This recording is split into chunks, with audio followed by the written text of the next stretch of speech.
pouvoir travailler à inverser un peu cette tendance et créer beaucoup plus de scientifiques dans ce pays, dans les métiers du numérique, dans les métiers les plus poussés, dans la médecine également, dans l'intelligence artificielle, les nouveaux métiers, mais également dans les domaines classiques. Merci ci question boobu ñu jël ki ci tegu.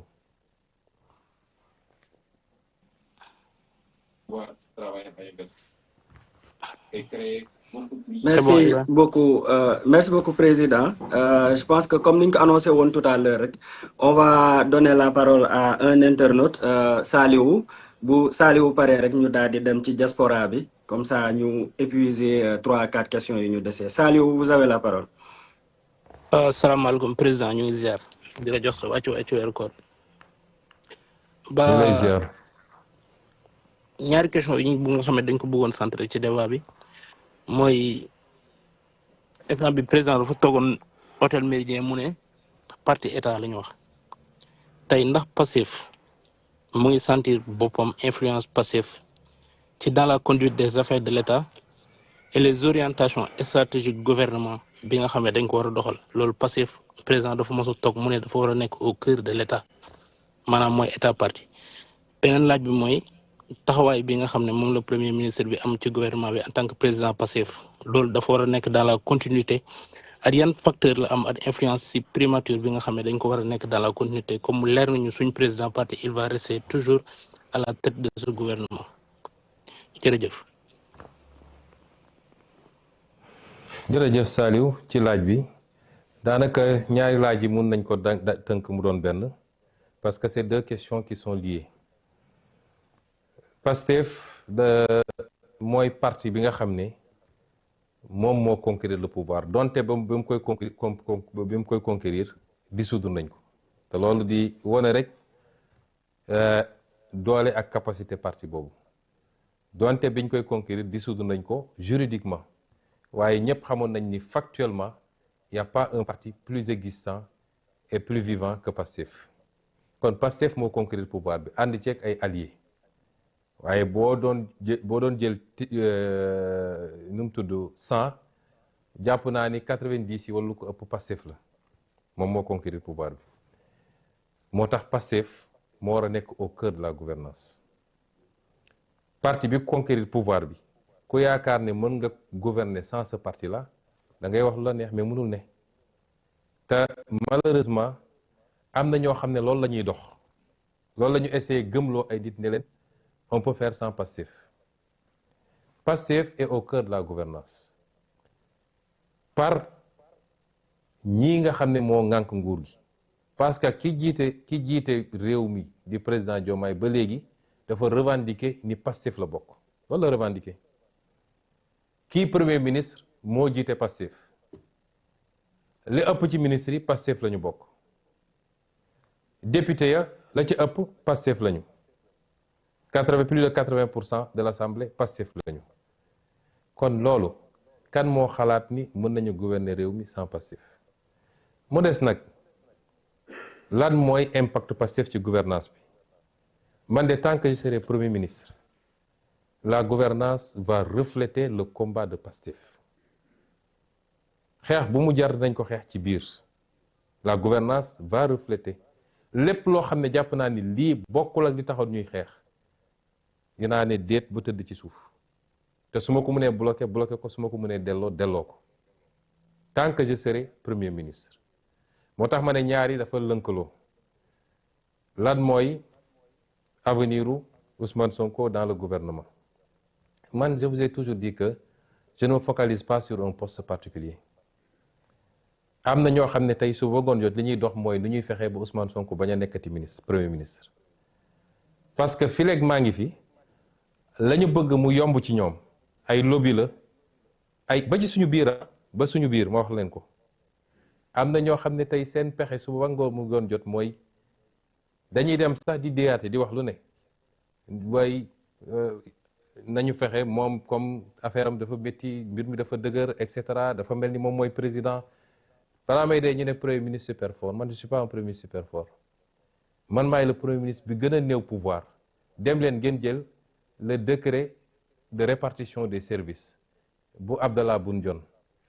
ak ñi ko jiitu ci premier ministre ba bi ñuy tas primature parce que bi ñu dellu see primature jotuñoo def yooyu donc sooy jël baromètre da nga koy jël foofu di ngeen gis ni maa gën a néew ay pouvoir ci premier ministre yi fi jaar bëri na ay services yoo xam ne mi nga woon primature tey ma nga présidence de la république réclamé wu ma ko parce que man xëccoo ma pouvoir la primature n'est pas forte parce que dañ maa jox ay super pouvoir la primature est forte parce que man maa fa nekk dafa am loo xam ne je le dis avec toute l'humilité nit ki ni ngay solee yére biñ la ñawal mooy jox valeur yére boobu man awma plus de pouvoir que premier ministre fi jaaroon ñoom ñoo ma ëppoon pouvoir dans les textes waaye man lu may def dama koy mat ba mu mat sëkk man duma koo xam ne dañ lay jox nga nekk fii di dammay lo sax oui monsieur nangam déedéet damay def li ma war a def président jox naa ko cër ba mu mat sëkk moom mooy président de la république lu mu wax ma ne ko son excellence monsieur le président de la république waaye ni mu amee ay pouvoir ci constitution noonu la amee ay pouvoir ci constitution man tam nit ñi dañoo foog ni premier ministre benn appendice la déedéet constitution da ko jox pouvoir il est le chef de l'administration il est le chef du gouvernement et il conduit la politique de la nation loolu kan moo ko ëpp cër lenn moo ci des mooy président moo yor décret mooy nommé bis bu ma woowee ne ma bëggatuma nga nekk premier ministre ma dellu toog mais je suis le premier ministre du Sénégal te dama koy xool leen premier ministre France wala feneen ak feneen est-ce que xam ngeen ni en France le président n'a pas l'initiative de la loi c'est le premier ministre qui définit la politique de la nation en France ñooñu ñoo ëpp pouvoir foofu ko suñu premier ministre yi am na ay réformes yu war a ñëw nee nañ dañuy changer lu bëri man réclamer mu benn pouvoir man li ma yor doy na ma sëkk te réforme buy amit parce que léegi damay dégg président de la république ne je veux un premier ministre super fort réforme du président de la république moom moo naan je veux un premier ministre bu mel nii wala ne réforme yi c'est pas pour le président c'est pour le Sénégal réforme yi suñ koy def duñ ko def parce que le président lii la bëgg ou le premier ministre lii la bëgg ou diw et aucun d'entre nous n'a le pouvoir seul de déclencher des réformes parce que sooy def réforme par exemple réforme constitutionnelle su dee da ngay jaar par la voie parlementaire assemblée nationale lay dem kan moo yor majorité assemblée nationale c'est Pastef président mënul def réforme sans Pastef bu dee da nga dem référendum kan moo yor référendum c'est le peuple qui va voter kon réforme yi du man maa koy bëgg mu nekk du président moo koy bëgg président day proposer il propose ces réformes parce que dañ ko fal ak programme mu ne Sénégalais lii ak lii laa bëgg a def bu ñëwee day def na lu baax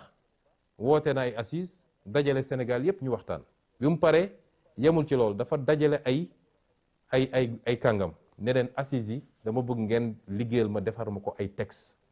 mooy li mu annoncé keroog 31 décembre ñooñu def nañ ba pare day jël textes yooyu yóbbu ko assemblée nationale nag am sañ-sañu càmbar textes yi virgule par virgule c'est pas parce que président moo ko andi rek dañuy voter les yeux fermés bu ñu gisee ni doy na leen ñu voter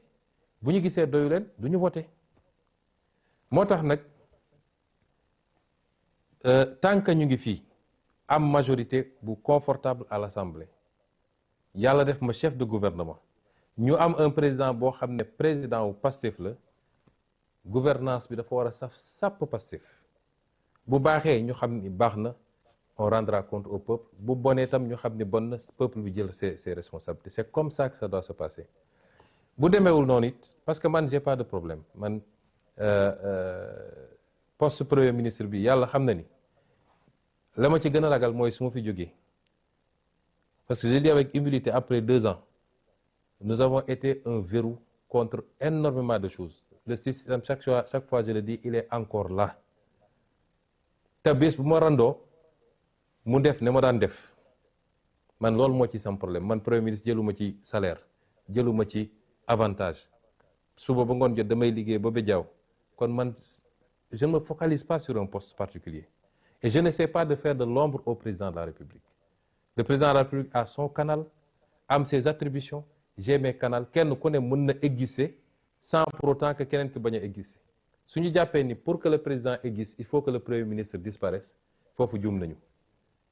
chacun doit pouvoir exister de par les attributions qui sont les siennes mu mat ko sëkk def ko keneen ki jàppale ko ci mu réaliser li mu war a def et c'est comme ça que je vois les choses maintenant situation bi ni mu posé wu nii si le président est aligné à son parti le débat ne se pose pas si le président n'est pas aligné à son parti te ñu bokk di gouverner, on est dans une situation que je qualifie moi de cohabitation douce. Une cohabitation douce. Parce que parti ba moo yor majorité Assemblée nationale, moom jusqu'à preuve du contraire moo yor Premier ministre ba keroog président ne Premier ministre bëggatuma. Kon suñu demoon ba bokkuñu gis-gis ci ñu war a yore réew mi, on est dans une cohabitation douce, raisonnable et raisonnée. Suñuy contradiction ñu koy gérer. Di essayer seet li nga xam ne mooy les convergences ñu dem. Bu rupture amee, on sera soit dans une cohabitation beaucoup plus corsée, ou bien Pastef redevient un parti d'opposition. Pastef amul problème ci lenn ci loolu. Mooy li ma wax rek à l'entame de mon propos. Pastef est à l'aise dans sa posture, dans la posture qui est la sienne.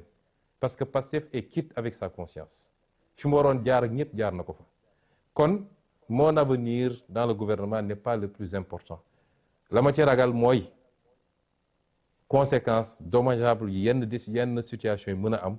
ci mandat bi nga xam ne c'est un mandat important ñu hérité d'un pays extrêmement difficile d'un héritage catastrophique. Ñu waroon takk suñu ndigg ñun ñëpp war a bañ a wone benn signe de dissension entre nous te population yi xaaruñu loolu ci ñun mais si on nous amène sur certains terrains on est obligé aussi de gérer parce que la ñu xeex ak l'intérêt de ce pays moo mag foofu suñu jëmm kenn ku nekk ci ñun moo xam président nga tudd lañ la woowee moo xam premier ministre lañ la woowee moo xam honorable député moo xam monsieur le maire la nga xam ne moo taxaw ñu xeex ba ay bakkan rot ci moo ëpp jëmm yooyu foofu moo ëpp sax république bi parce que république dafa war a nekk au service de cette vision et de cette cause pour qu'on réalise ce qu'on doit réaliser pour le peuple sénégalais. Ma jël question bi ci tegu.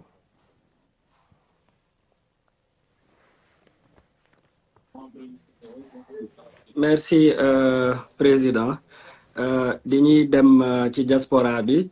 premier intervenant diaspora bi muy diaspora Europe je précise mi ngi nekk Pays-Bas mu di Casimir